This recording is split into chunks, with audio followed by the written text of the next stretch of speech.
La saison 2023-2024 touche à sa fin, et avec elle, les premières lignes du mercato estival commencent à s'écrire. Si certaines équipes ont déjà validé leurs objectifs, d'autres ont échoué de peu ou se sont effondrées en route.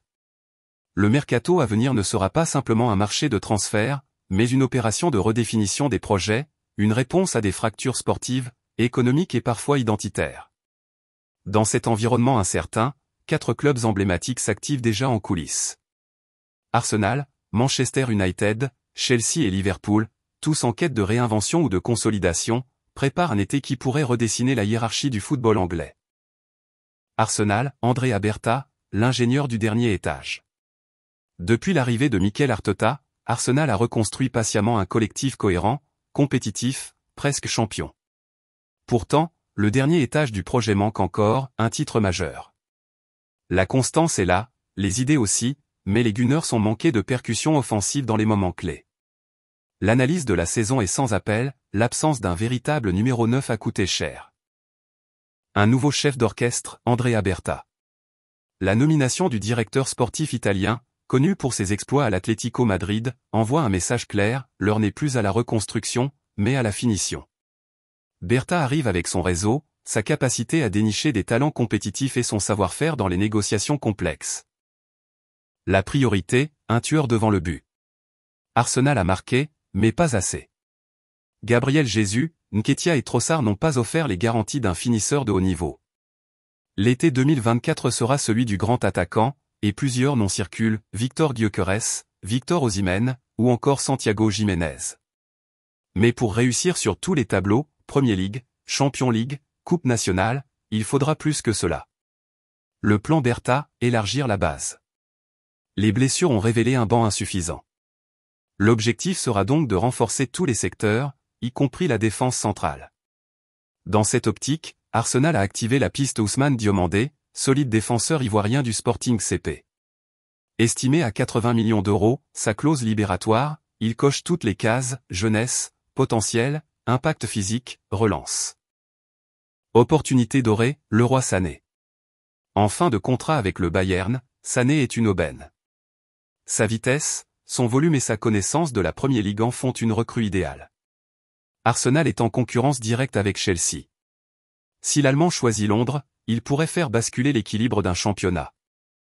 Manchester United, la fin d'un cycle, le début d'un pari.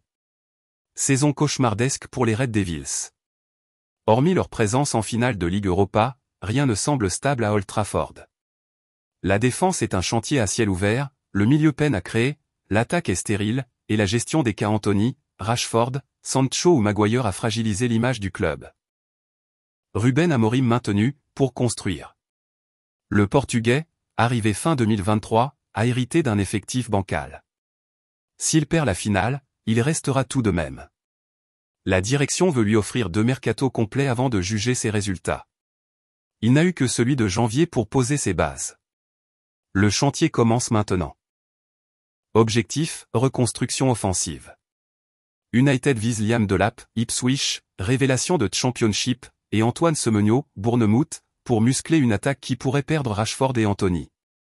La priorité est de retrouver de la verticalité, de la vitesse, et de la profondeur. Mais plus encore, l'avenir de Bruno Fernandes est un dossier brûlant.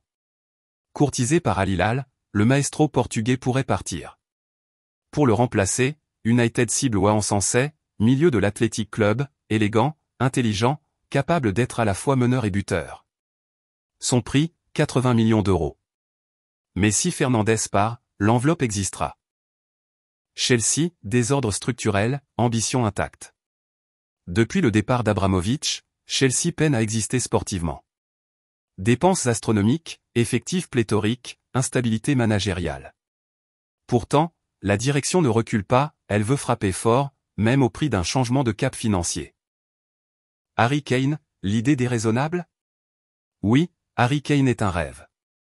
Oui, Chelsea n'est pas en Ligue des Champions. Mais l'Anglais pourrait revenir en Premier League pour battre le record de Shearer.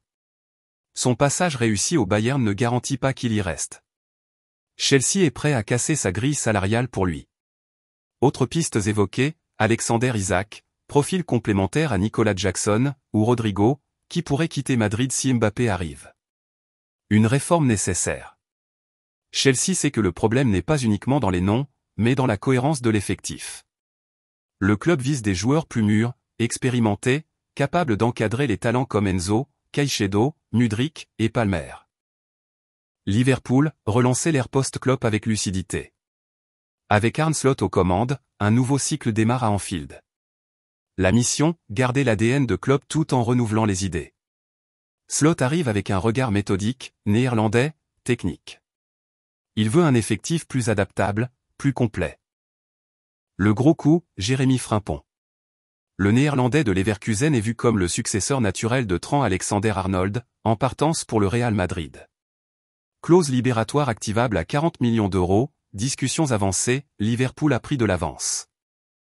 L'autre chantier, le milieu créatif. Le profil ciblé est connu, Xavi Simons, créateur du RB Leipzig, en instance de départ. Simons apporterait ce que le milieu actuel, Szoboszlai, McAllister, Endo, peine à offrir, du punch, de la prise d'initiative offensive, du dribble dans l'axe. Arne Slot, Virgil van Dijk, Cody Gakpo et Ryan Gravenberch formeraient un contingent néerlandais solide pour faciliter son intégration. Conclusion, une carte rebattue, des ambitions redessinées. Le mercato 2024 est une charnière stratégique. Arsenal veut gagner enfin. United veut survivre. Chelsea veut retrouver une cohérence. Liverpool veut transformer l'après-Klopp sans rupture. Ces 4 clubs, chacun à un moment différent de leur trajectoire, partagent une conviction, le statu quo n'est plus une option. Si les négociations se concrétisent, ce marché pourrait être l'un des plus décisifs de la décennie pour le football anglais. Car dans une Premier League plus dense que jamais, l'avance se joue en été, avant même le premier coup de sifflet.